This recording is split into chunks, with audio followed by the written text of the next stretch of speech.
Just a quick one. I thought I'd throw one up for Leander for the bad members to see just quite how capable Leander is. The map is Trident, ship is Leander. Got an interesting Mahan on the on the team. He's pink and he's kind of nameless.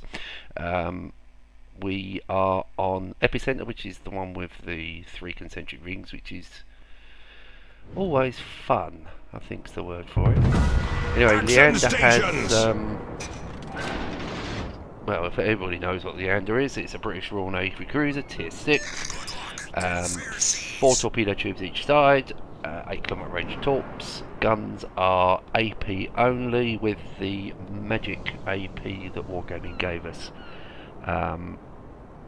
Visibility on this one with the captain's skill is 8.8 kilometers, so no invisible torpedoes.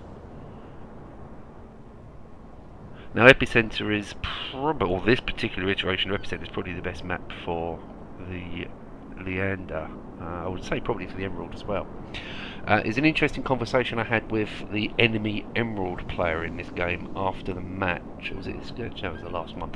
I had a game earlier in the Leander again, where an Emerald in the enemy team decided that he would be running a spotter plane rather than smoke.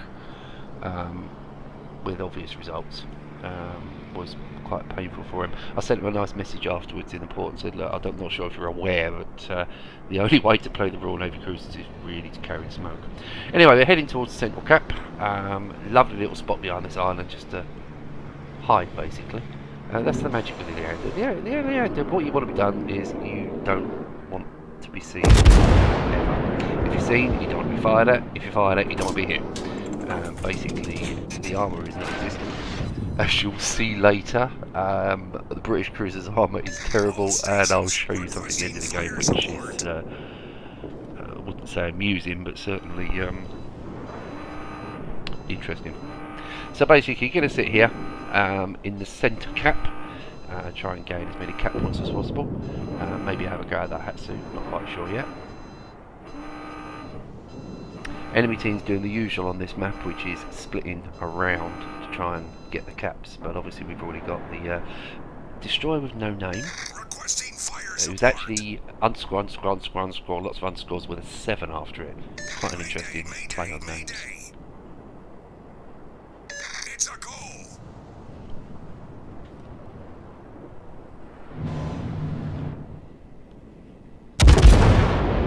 Speculative shot on the Belfast, and I hit the island. There's something spotting me, so I'm not quite sure what that is. Now it's a plane, but it was a ship initially. May have been that Hatsu just around that edge.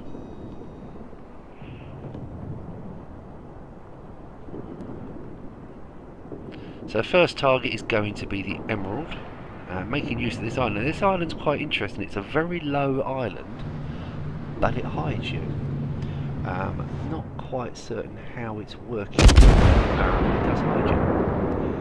Not from planes, obviously. But oh, and then Emerald straight lining. Best way to play the Emerald is in a straight line over the seas. Everybody actually has a little 11k salvo there, which is quite nice. And now he's finally seen that maybe it was a bit of parachute. I'm losing my fire arc.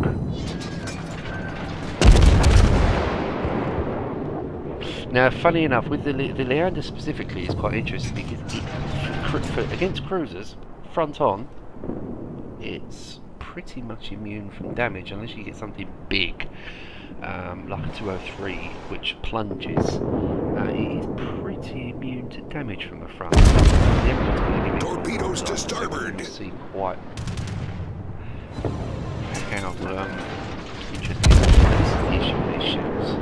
I love the ships, but yeah, the issue with these ships is well, turn it on, it should be doing shed loads, but it's not. Apart from that one and the other 4 citadels. As you can see, just took a little hit from the front, from the Emerald. Minimal damage, it's all repairable. Got a bomber coming in that's spotting me, so I'm going to pop smoke and lock on to the bombers. Smoke generator started. So now they're just not even going to bother trying to drop on me, which is awesome. Smoke screen set. Yeah, on this thing is actually quite good. Next up, Nagato. 9k, broadside on. Should be just about nice for a couple of thousand. Yep, as well. Just keep unloading here from the smoke. Completely invisible behind this island. Lovely little spot. So far, all the servos that have gone in have been around about 4k.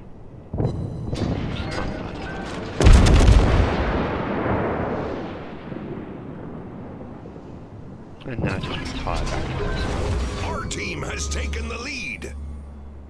Like I said, the art with the British cruisers, Leander specifically for me, is just WC. It's pretty simple, I think. Monty, that's pretty simple, isn't it? Monty Boo! Monty's my lucky charm, my dog. He's a combat pooch. All stations concentrate fire on I call him a target. combat pooch. He's about as combat worthy as a, actually, about as combat worthy as a Caledon. But hey.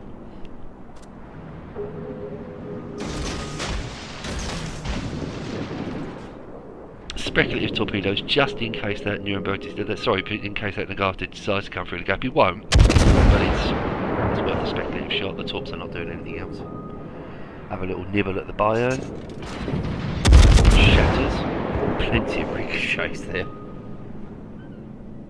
Need to get it on the superstructure to get any damage. If you go anywhere apart from the main superstructure, you're not doing anything. Now the smoke has run out, I'm spotted, I've got 48 seconds to get the smoke, cap the flag, and now it's a case of get back out of dodge and stay clear. Now I'm a bit concerned about the Nagato coming around the corner in front of me, but I hope that he's tied up on the Scharnhorst over there. I'm hoping he's just completely fixated and he won't shoot at me because I'm 7 kilometres away and he's going to rip me to pieces if he sees me.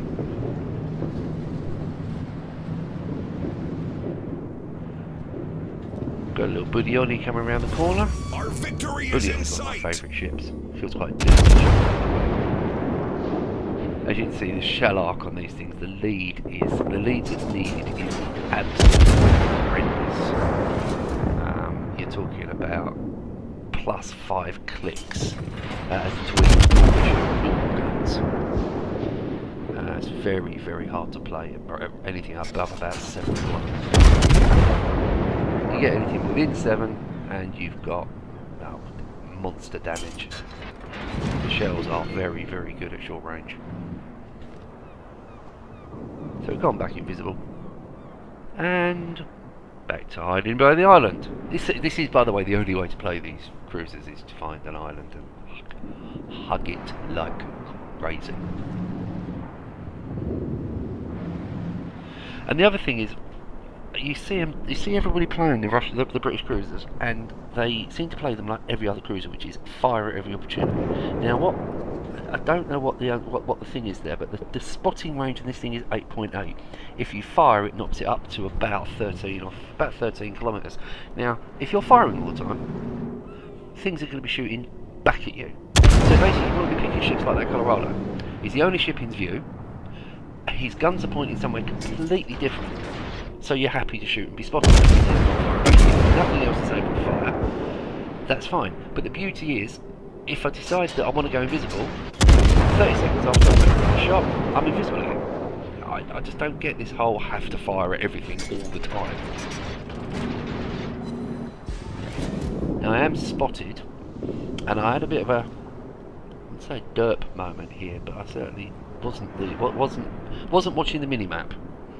You'll see in a moment why I'm so concentrated on this Budioni that I'm not seeing something that's going on behind me.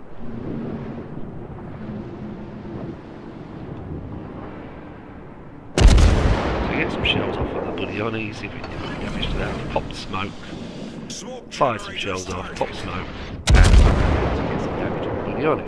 But the shell off. Smoke screen set. Well, see, I mean, that's 9.4 kilometres and I'm almost off the screen with him. I'm having to zoom back in. So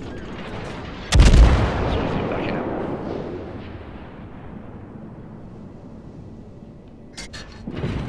Yeah,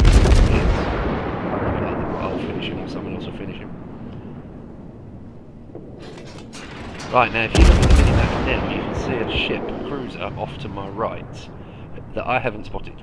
I haven't even looked. I haven't even looked at the map. I haven't even seen it. I'm so fixated on the Budiani and the Bayern that I haven't actually seen that there's a Belfast off to my right.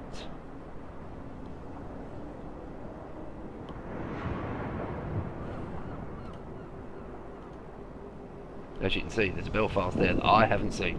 I honestly haven't seen him. I'm going to lay off. I'm going to lay into the Independence. Carrier. Oh, look, carrier. Free XP. Not seen the Belfast to my front. Put some decent damage into the Independence, but still not looking at that Belfast. Haven't spotted it. Haven't seen it. Haven't even thought about it. Getting hit. Still not twigging where I'm getting hit from, and I'm showing up on the side of the Belfast because I haven't seen the Belfast. The bonus is every Belfast player fires high explosive because reasons. If he'd have been on AP on that one, I would have been dead. So basically, you're going to give that lovely individual talk up, and we're going to hit the Belfast and hit him on the nose for 1,000 hit points. But we do get a torpedo in. And then we're going to unload everything in the card because he cannot turn his turret after that. And if you notice there when I wasn't firing. Enemy cruiser destroyed. Citadel from the Leander on the Belfast. That's how bad the armour is on the British cruisers. 101mm secondary HE round will Citadel a Belfast. So basically we're just going to finish up, try and get around to do something, but the countdown's gone, and that's a win. Thanks for watching.